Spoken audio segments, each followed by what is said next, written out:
Now that you have an understanding of the basics of prompt engineering, we'll now cover some examples of how to get tax, accounting, and related answers from ChatGPT.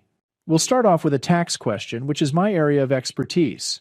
Recalling our discussion of prompt engineering, your opening statement will be, "You are a U.S. corporate tax expert." After ChatGPT responds by acknowledging it understands the identity or area of expertise you want it to assume, you're now ready to ask your questions. The first is, what is springing debt? Note here that I was able to ask a short, straightforward question, and ChatGPT knew how to respond.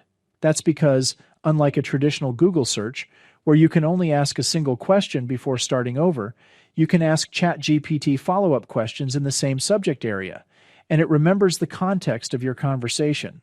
With that in mind, let's now ask it, what does this have to do with Section 357?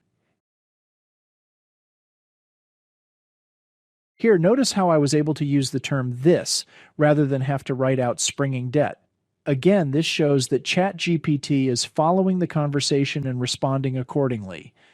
These explanations on springing debt provided by ChatGPT are good, but what if you learn concepts best from examples?